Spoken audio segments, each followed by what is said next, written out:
বিসমিল্লাহির রহমানির রহিম। আসসালামু আলাইকুম। লাগেজগুলা কিছুক্ষণ পরে হচ্ছে আনবক্সিং করা হবে। এখানে সবাই মিলে খাওয়া দাওয়া করতেছে। লিচু, বাংলাদেশের কাঁঠাল দেখেই শান্তি। এই যে কলার মোচা পাঠাইছে আম্মু, আর এই যে আমার শ্বশুর বাড়ি থেকে কলা পাঠাইছে। বিসমিল্লাহির রহমানির রহিম। আসসালামু আলাইকুম। বিডি ব্লগার তিন্নি চ্যানেলে আপনাদের সবাইকে আরো একবার স্বাগতম জানাচ্ছি নতুন দিনে নতুন আর একটা ভিডিও দেখার জন্য। আমি তানিয়া আক্তার তিন্নি বলছি, ইতালি থেকে, কাছে এবং দূরে, দেশে এবং প্রবাসে যে যে প্রান্ত বসে ভিডিওটা দেখছেন, আশা করি আল্লাহর রহমতে সবাই ভালো আছেন। আপনাদের দয়ায় আমরাও আলহামদুলিল্লাহ ভালো আছি। তো বাংলাদেশ থেকে আমাদের মিজানুর ভাই লাকিজ বন্দি করে আমাদের জন্য কি কি এনেছে, আমার শ্বশুর বাড়ি এবং বাবার বাড়ি থেকে কি কি পাঠিয়েছে, এই ভিডিওতে আপনারা দেখতে পাবেন। তো ভিডিওটা না টেনে, সম্পূর্ণ ভিডিও না দেখে কোথাও যাবেন না। আশা করছি এই ভিডিওর সঙ্গেই থাকবেন। লাইক, কমেন্টস এবং শেয়ার করে অন্যদেরকে দেখার সুযোগ করে দিবেন। এই যে লাগেজগুলা কিছুক্ষণ পরে হচ্ছে আনবক্সিং করা হবে। তো আমাদের মহসিন্দুল্লাহ ভাই, নাজমুল ভাই আর তাসমিরের পাপা যেহেতু ডিউটি থেকে এসেছে, তারা এখন খাওয়া দাওয়া করবে, তারপরে এইগুলা হচ্ছে ওপেন করা হবে, আনবক্সিং করা হবে। দুলা ভাই চলেন খাওয়া দাওয়া করতে আসেন। তাই নেই, যাক জামাই বাইশতেই জামাই রে, ই কইব আব্বা কয়ে ডাক দিব, আর কি করব। সকালে যেই ভাত রান্না করেছিলাম আমরা মা ছেলেরা সবাই মিলে খেয়ে ফেলেছি। এরপর রাতে আবার এই যে গরম গরম ভাত রান্না করেছি, আর এই যে গরু গোস্ত গরম করে নিয়েছি, এদিকে ডিমের তরকারিও গরম করে নিয়েছি। শাক গরম করা লাগবে না, গরম ভাতের সাথে ঠান্ডা শাক দিলে এমনিতেই গরম হয়ে যাবে। সবাই খাওয়া দাওয়া করলে এখানে একটু জায়গার প্রয়োজন। এটা ফুলের তোড়াটাকে একটু সরিয়ে নিচ্ছি, ভয় লাগে। আল্লাহ, হ্যাঁ এবার ঠিক আছে।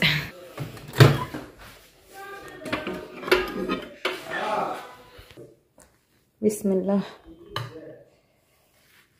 বেশি ভাত একসাথে রান্না করলে নিচের ভাতগুলো একটু নরম হয়ে যায়, আল্লাহ জানে কেমন হয়েছে। তবে আমি তো শক্ত রাখছি।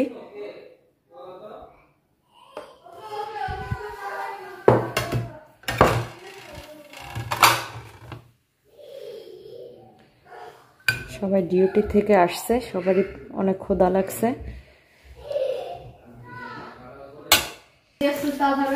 এখানে সবাই মিলে খাওয়া দাওয়া করতেছে। সুন্দর লাগে না? এই যে দেখেন সবকিছু আনবক্সিং হয়ে গিয়েছে আমাকে ছাড়া। কি কি আনবক্সিং করছে দেখি তো। এই যে লিচু কাকে দিছে? মিজানুর ভাই, আপনাকে বাড়ির? আচ্ছা, মিজানুর ভাইদের বাড়ি থেকে পিঠা বানাই পাঠাইছে আমার কাকি, মিজানুর ভাইয়ের আম্মু। এই যে দেখেন কি আনবক্সিং করতেছে। এই যে দেখেন কাঁঠাল, এই যে তাসমিরের দাদা বাড়ির কাঁঠাল। পারো না? কে পারে দেখি তো, কে পারে? কি রায়ান উৎসাহ করতে পারে না, তাসমির দেখি। মাশাআল্লাহ মাশাআল্লাহ। আর বাবার একটু উৎসাহ করে, একটু তাকাও তাকাও তাকাও, একটু উৎসাহ করে তাকাও, এটা ছবি তুলি। মাশাআল্লাহ, এদিক তাকাও বাবা। বাংলাদেশের কাঁঠাল দেখেই শান্তি, খাই আর না খাই। তালহা তুমি খুশি হইছো? এই যে আমার ছোট দেবর আমাদের জন্য লিচু কিনে পাঠাইছে, আর এই আচার হচ্ছে মিজানুর ভাইদের বাড়ি থেকে কাকি পাঠাইছে। এই যে মিজানুর ভাইদের পিঠা, মানে মিজানুর ভাইদের বাড়ির পিঠা কাকি পাঠাইছে বানিয়ে। তো মাশাআল্লাহ পিঠাগুলো অনেক মজার। এই যে দেখেন আমার আম্মু আমার জন্য কলার থোর পাঠাইছে, আমার অনেক প্রিয় একটা জিনিস। আমি পাঠাইতে বলছি কেন, তুমি খাইও না রান্না করলে, ওকে? আমরা সবাই খাইবো, তাসির পাপারে দিব না। দাও। এই যে আমার আম্মু তাল পাঠাইছে আমার বাবার বাড়ি থেকে। এই যে আমার আম্মু পিঠা বানাই পাঠাইছে। আমার আম্মু এই যে সরিষার তেল পাঠিয়েছে।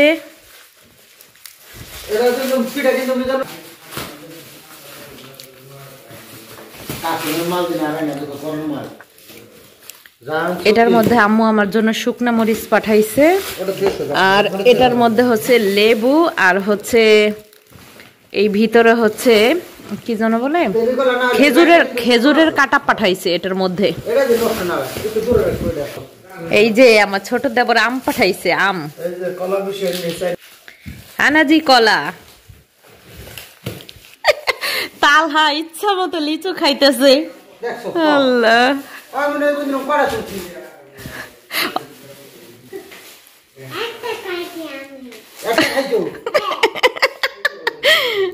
আল্লাহ।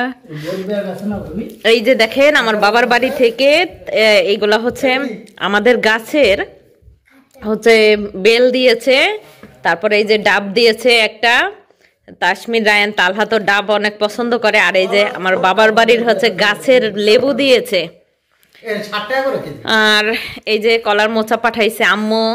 আর এই যে আমার শ্বশুর বাড়ি থেকে কলা পাঠাইছে, তারপরে আম পাঠাইছে, কাঁঠাল পাঠাইছে। এগুলি গাছের আম নেই না কিনে দিছে? গাছের আমি জানি না, গাছে বলে এবার আম ধরে নাই। মিজানুর ভাই দেশে থেকে এই যে কালিজিরা একদম ভর্তা করে নিয়ে এসেছে, শুকনা। এই যে আমার আম্মু পিঠা বানিয়ে পাঠিয়েছে। তালহা, রায়ান, তাসমির আসো আসো, তোমার নানু পিঠা পাঠাইছে, খাও। ভাইয়া নেন, এই তাসমির পাপা এই যে পিঠা নাও, দুলা ভাইরে ডাক দাও, সবাই খাও। বিসমিল্লাহ, অনেক মজা।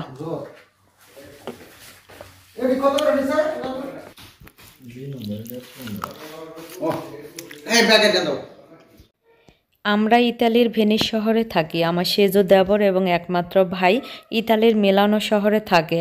তো বাংলাদেশ থেকে আনা লোভনীয় খাবারগুলো খাচ্ছি, আর ওদের দুজনকে খুব মিস করতেছি। আমি ফোন দিয়েছিলাম, ওরা কবে আসতে পারবে ওরা নিজেরাও জানে না, তবে হঠাৎ করেই চলে আসবে বলেছে। তো ওদের অপেক্ষায় থাকলাম।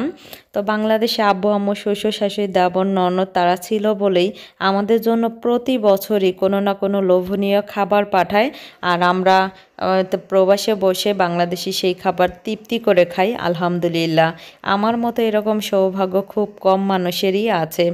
তো আমার আব্বু আম্মু শ্বশুর শাশুড়ি এবং দেবর ননদ সবার জন্য আমার পক্ষ থেকে অনেক অনেক দোয়া আর ভালোবাসা রইল। আল্লাহ যেন তাদেরকে নেখায়েত দান করে, তারা যেন সবসময় সুস্থ থাকে, ভালো থাকে। তো আমার এই ভিডিওটা কেমন লাগলো আপনাদের কাছে অবশ্যই কমেন্টস বক্সে কমেন্টস করে জানাবেন। লাইক, কমেন্টস এবং শেয়ার করবেন। চ্যানেলটি সাবস্ক্রাইব করে আমার পাশেই থাকবেন। পরবর্তী ব্লগ দেখার আমন্ত্রণ রইল। আল্লাহ হাফিজ, আসসালামু আলাইকুম।